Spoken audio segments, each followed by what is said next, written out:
네, 안녕하세요 여러분. 오늘은 아이폰 17 프로에 대해서 얘기를 좀 해보도록 하겠습니다. 이게 어제 도착을 했었어야 되는데 낮에 출근해서 일을 하고 있는 동안에 도착을 해가지고, 미국은 고가의 물건의 경우는 집에 사람이 없으면 그냥 가지고 돌아가기도 하거든요.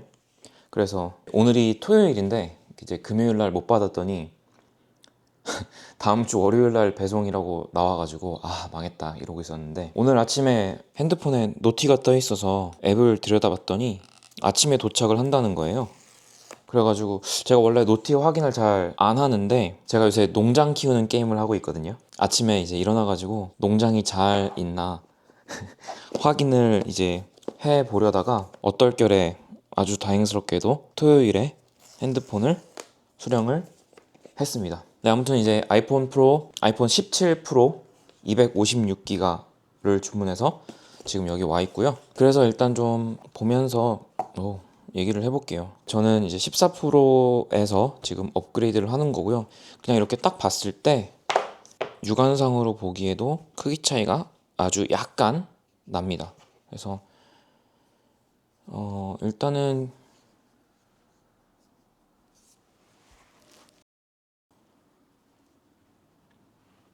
지금 14 프로랑 이렇게 놓고 비교를 해보면 옆면이고요.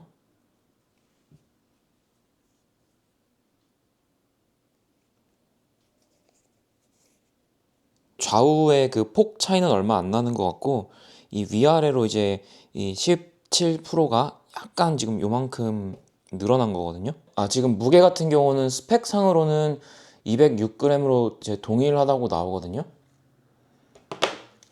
그런데 이렇게 잡아봤을 때 이게 뭐 그립감 때문인지는 모르겠는데, 이 17 프로가 조금 더 가벼운 느낌이 있습니다. 그리고 아무래도 이제 이 14 프로 같은 경우는 이 부분이 이제 각이 져 있기 때문에 그립감이 좀 떨어졌었는데, 17 프로는 확실히 그립감이 좋아졌네요. 아무튼 좀 이제 켜보면서 배터리 타임에 대해서 조금 이제 얘기를 해보도록 하겠습니다. 둘 다 지금 액정에 아무것도 안 붙어 있는데요. 왼쪽이 17 프로이고 오른쪽이 14 프로입니다. 그래서 이렇게 놓고 비교를 해보면 차이가 보이시나요? 확실히 지금 17 프로가 빛 반사 억제를 조금 더 잘 해주고 있는 그런 느낌이 납니다. 말씀드렸다시피 이 아이폰 14 프로를 3년 정도 사용을 하고 있었고요. 사실 성능의 부족함은 크게 못 느껴요 아직. 그런데 이제 배터리가 쓴 지 1년이 지나가기 시작하면서 좀 상태가 이제 안 좋아지기 시작했어요. 최근에는 좀 심한 경우에 거의 뭐 30분에 10% 이상씩 빠지는 경우도 있었고, 그리고 이제 핸드폰을 제가 그렇게 많이 보는 편이 아니거든요. 근데 그래도 하루에 뭐 충전을 최소한 2번, 3번, 많게는 4번까지 해야 되는 경우가 종종 생겼습니다. 그래서 지금 이 14 같은 경우는 이게 지금 배터리 성능을 확인해 보면 항상 80%가 넘는단 말이에요. 지금도 맥시멈 커패시티 해서 여기 83%가 떠 있어요. 그래서 이게 지금 중요한 포인트인데, 애플에서 배터리 때문에 무상으로 배터리를 교체를 받으려면 얘가 80% 밑으로 떨어져야 됩니다. 근데 그런 경우를 사실 거의 못 봤어요. 제가 올해 애플 제품 사용한 지가 거의 올해 16년 차이고, 거의 지금 모든 디바이스를 가지고 있는데 맥북, 아이패드 포함해서 80% 밑으로 떨어지는 경우를 거의 못 봤습니다. 특히 지금 아이폰은 성능 부족함을 못 느끼는데 이게 실사용 배터리가 빈약합니다. 그래서 예전에 이제 이 14 프로를 사용하기 전에는 13 프로 맥스를 사용했었거든요. 그거는 이제 1년이 지나도 배터리에서 이제 부족함을 못 느꼈었거든요. 근데 아무래도 이제 그거의 경우는 한 손으로 사용하는 경우가 단점으로 다가오기는 했었어요. 그래서 이번에 이제 17 프로 시리즈가 이 사이즈와 배터리 성능을 처음으로 다 잡은 아이폰이 아닐까 생각하고 있고, 이게 지금 배터리 타임만 보면 16 프로 맥스와 같고요. 그리고 제가 만족하면서 썼던 13 프로보다는 더 좋습니다. 사실 지금 이런 이유가 제가 애플워치 울트라를 사용하는 이유랑 같아요. 즉 울트라 같은 경우는 제가 지금 나오자마자 사가지고 지금 3년째 쓰고 있거든요. 근데 아직까지도 뭐 잠잘 때도 이제 트래킹하면서 사용하고, 운동하고, 그다음에 애플맵 사용하고, 이런 식으로 이제 하루 종일 써도 하루 사용하는 데는 크게 지장이 없거든요. 요새는 지금 디바이스 성능이 워낙 올라와가지고 제가 생각하기에는 최초 구매에 배터리 타임을 볼 게 아니고 1년, 2년 지났을 때 배터리 타임을 좀 고려를 할 필요가 있지 않나 생각을 하고 있습니다. 네, 그래서 좀 이제 셋업을 하면서 좀 얘기를 해야 되는데, 그래서 카메라 얘기를 안 할 수가 없죠. 저는 2008년부터 DSLR로 사진을 찍기 시작했어요. 그래서 볼 사진을 찍어 드리기도 하고 뭐 준 아마추어처럼 활동을 했었는데, 제가 이제 13 프로에서 14 프로로 바꾸게 됐던 이유 중에 하나가 메인 카메라 성능이 체감이 확 될 정도로 크게 올라와서였었고, 그리고 이제 15 프로에서는 사실 큰 변화가 없었고, 그때는 이제 AI를 광고를 엄청 했죠.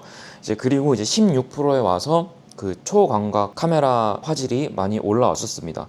그래서 이게 언젠가는 분명히 이제 망원까지 업그레이드가 되겠다 싶어서 좀 그 시기를 기다리고 있었고, 지금 이번에 17 프로에 올라와서 망원까지 업데이트가 됐죠. 근데 뭐 개인적으로 아무리 스마트폰 카메라가 좋아지네 어쩌네 해도 카메라는 센서의 크기가 깡패이기 때문에 이런 이제 풀프레임 카메라 하나 가지고 있으면 크게 의미가 없습니다. 그래서 카메라 자체가 폰을 바꾸는데 결정적인 이유는 아니었습니다. 디자인에 대해서 얘기를 좀 해볼게요. 그래서 이번에 저 같은 경우는 이 실버를 골랐습니다. 제가 이번에 이 실버를 고른 이유가 몇 가지 있습니다. 예전에 그 아이폰 6s 실버를 잘 썼었어요. 이번에 17 프로 공개되는 걸 보면서 그 예전에 아이폰 6 시리즈가 좀 생각이 나기도 하고, 그리고 특히 예전에 2010년, 2011년에 알루미늄 유니바디 맥북 프로를 제가 사용했었는데, 이번에 이 발표를 보면서 이제 그 생각이 좀 많이 나더라고요. 제가 보기엔 좀 클래식하기도 하고 개인적으로는 좀 나쁘지 않게 보기는 했었습니다. 14 프로나 뭐 13, 12 시리즈에서는 이제 테두리에 이제 스테인리스를 썼고, 그다음에 이제 15 프로 그리고 16 프로가 되면서 이 주변에 티타늄을 썼었죠. 티타늄 저도 되게 좋아하는 소재긴 한데, 이번에 이제 17 프로에서 이제 여기가 다시 알루미늄 유니바디로 바뀌면서 고려해야 될 부분이 이제 찍힘입니다. 저는 주로 생폰으로 많이 써요.